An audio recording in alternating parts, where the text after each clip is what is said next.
Hello everyone. Today I want to talk for a moment about the situation in the Dutch healthcare system. Now, when you look at international media, what I see about it, what they say also in the Netherlands itself, is that we have one of the greatest healthcare systems in the world. And probably there is a certain truth to this.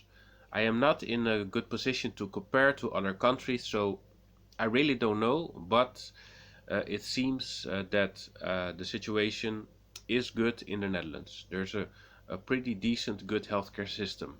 Also, my personal experience with hospitals the last years have been quite good. The buildings looked very good. There was enough personnel to help. All these things were managed pretty good. So, personal experience also quite good. But there are other sides to this story, and that's what I wanted to tell also in this video. If you look at the past few years, how things have been developing in the Netherlands.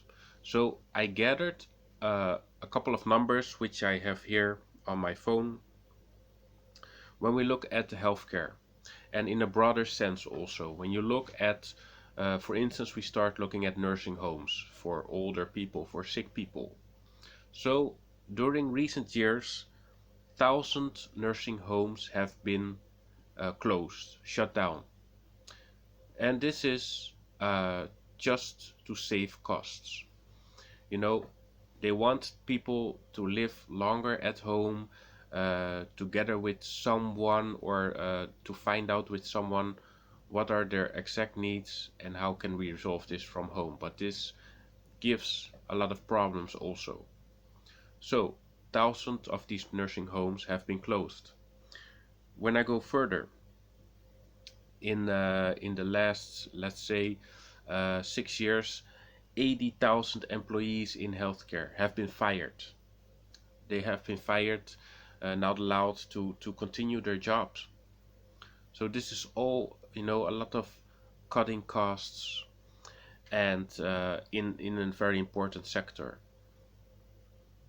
Also, the number of hospitals, the number of IC beds have been decreasing over the years.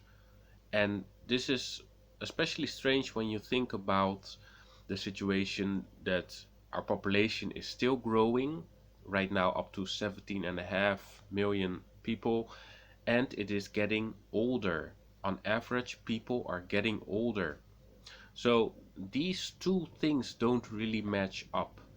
And also some hospitals just went bankrupt. So you can hardly imagine this, because it's like something for the community, for the people, and it goes bankrupt. So, and the government did not save those hospitals, what they did for banks. So then we look at the current situation with the pandemic.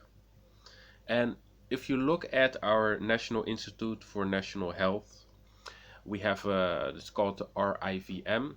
So in the beginning of January, they said that the current virus that we are facing now is not so contagious. And there's a small chance that it would spread in the Netherlands, for instance. So this information from their side was really something strange, because myself, many others already expected the thing would develop how it's going now. So we don't understand how could the RIVM, the National Institute for Health, think that it would not spread like it's doing now. How could they think this and state this as their yeah as their words, as their conclusion? So then we look at also what measures were taken then after we noticed that it really started spreading. And at the beginning of March, they had a press conference, and the Prime Minister said, we have to stop shaking hands. So at that point, I was already expecting tighter restrictions because of the risk with this spread, but instead it just was about shaking hands.